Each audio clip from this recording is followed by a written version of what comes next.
ሰላም በዚህ ቪዲዮ ስለ ቲክቶከሮቹ ጃኒ እና ጆን ዳንኤል መካከል ስለተፈጠረው ግጭት የምናነሳ ይሆናል ማለት ነው። ውድ ቤተሰቦች እንግዲህ በቅርቡ ቲክቶክ ላይቭ ላይ የተከሰተው ክስተት ብዙ ሰዎችን እያነጋገረ ቆይቷል ማለት ነው። እንግዲህ ጃኒ እና ጆን ዳንኤል መካከል ምን አይነት ክስተት ተፈጠረ? ምን አይነት ግጭት ተፈጠረ? እንግዲህ ውድ ቤተሰቦቼ ጃኒ ላይቭ ላይ እንግዲህ የተናገረችው ነገር አለ። እንግዲህ ጆን ዳንኤልም ያንን አስመልክቶ የሰጠው ምላሽ አለ። እስከ መጨረሻው ድረስ ተከታተሉን። እንግዲህ ውድ ቤተሰቦቼ ቪዲዮ ስጭን የመጀመሪያ ጊዜ ነው ማለት ነው። ይሄ ቪዲዮ የመጀመሪያ ነው። እንደማታሳፍሩ ተስፋ አለኝ። እንግዲህ የዋርካ ኢንተርቴይንመንት የዩቲዩብ ቻናል ሰብስክራይብ በማድረግ ቤተሰብ ሆኖ እንግዲህ ቪዲዮ ስንለቅ ለእናንተ እንዲደርስ የደወል ምልክቷን በመጫን የዩቲዩብ ቻናላችን ቤተሰብ እንድትሆኑ በአክብሮት እንጠይቃለን። ሀሳብ አስተያየቶቻችሁን ከስር ጻፉልኝ ማለት ነው። እንግዲህ የግጭታቸው መነሻ ምንድነው? ቲክቶከሮቹ ጃኒ እና ጆን ዳንኤል ሊጣሉበት የቻሉት የግጭቱ መነሻ ምንድነው? እንግዲህ የግጭቱ መነሻ የሆነው ምንድነው? ጃኒ እንግዲህ ወደ 2.5 ሚሊዮን ፎሎወርስ አካባቢ ያለው የቲክታክ አካውንቷ ሙሉ በሙሉ ባን ሆኖባታል ማለት ነው፣ ተዘግቶባታል ማለት ነው። እንግዲህ ያንንም አካውንቷ መዘጋቱን አስመልክቶ እንግዲህ እሷም ላይቭ ላይ ገብታ የተናገረችው ነገር አለ። የእሷም ንግግር እንግዲህ በጣም ብዙ ሰዎችን ሲያነጋግር ቆይቷል። እንግዲህ በጆን ዳንኤልም ላይ በጣም ብዙ ትችት ሲደርስበት ቆይቶ ነበር ማለት ነው፣ ምላሽ እስኪሰጥ ድረስ ማለት ነው። እንግዲህ ጃኒ ምን ብትናገር ነው ላይቭ ላይ ጆን ዳንኤል ላይ ትችት የደረሰበት? እንግዲህ ጃኒ እንግዲህ ላይቭ ላይ ገብታ ወደ 5000 ሰው አካባቢ የተመለከታት ነበረ። ጃኒ ላይቭ ላይ ገብታ የተናገረችው ነገር ምንድነው?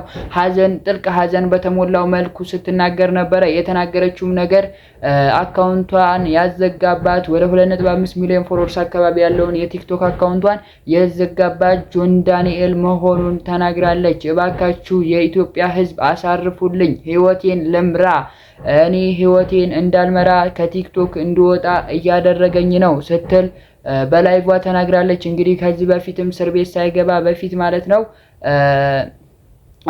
እሷ ላይ ይደበድባት እንደነበርም ተናግራለች። ፊቷ ላይ ማለት ነው እንግዲህ በጣም ብዙ ጠባሳዎችንም ጥሎብኛል ስትል ተናግራለች። መቶኛልም ደብድቦኛልም ስትል ተናግራለች ማለት ነው። እንግዲህ አካውንቴን ያዘጋብኝ እሱ ነው ስትልም ተናግራለች።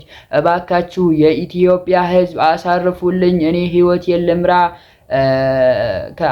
አሳድቡልኝ እያለች ስትል ተናግራለች ማለት ነው። እንግዲህ ጆን ዳንኤልም የሰጠው ምላሽ አለ። ምላሹም እንግዲህ በጆከር ላይቭ ላይ ማለት ነው እንግዲህ ወደ 100,000 ሰው አካባቢ የተመለከታቸው እሱም ጆን ዳንኤልን ጠርተውት ላይቭ ላይ ተገኝቶ ነበረ። ላይቭም ላይ ተገኝቶ የተናገረው ምላሽ እንግዲህ ጃኒ የተናገረችውን ነገር ጠይቀውን ነበረ። አካውንቷን አዘግተኸዋል ወይ ሲሉ ጠይቀውት ነበረ። እንግዲህ ጆን ዳንኤልም የሰጠው ምላሽ አስገራሚ ነው። ጆን ዳንኤልም የሰጠው ምላሽ ምንድነው? ጆን ዳንኤል የሰጠው ምላሽ እኔ የሷን አካውንት አላዘጋሁኝም ሲል ተናግሯል። እሷ እኔ በቤተሰቦቼ እንዲጠላ እያደረገችኝ ነው፣ ምን ብዬስ እደበድባታለሁኝ ሲል ተናግሯል ማለት ነው። እኔ አልደበደብኳትምም፣ ቲክቶክ አካውንቷንም አላዘጋሁባትም ሲል ተናግራ ነበር። እንግዲህ ጆከር ማለት ነው ላይቭ ላይ ጆን ዳንኤል ተገኝቶ እሷ ትገኝ ሲባል እንግዲህ ጃኒ ላይቭ ላይ ባለመገኘት ምክንያት እንግዲህ ጆን ዳንኤል ምንም ጥፋተኛ እንዳልሆነ ተደርጎ ታልፏል ማለት ነው። እና ውድ ቤተሰቦቼ ለዛሬው ቪዲዮ ያያዝኩት ይሄንን ነው። እና ዩቲዩብ ቻናል ቤተሰቦች ለመጀመሪያ ጊዜ ስለሆነ የምለቀው እባካችሁ እቺ ቪዲዮ ቫይራል እንድትወጣ አድርጉልኝ ማለት ነው።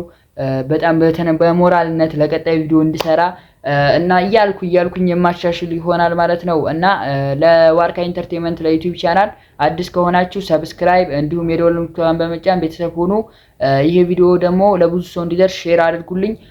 እና አዲስ ክስተት ካለ ደግሞ ቪዲዮ የምሰራላችሁ ይሆናል ማለት ነው።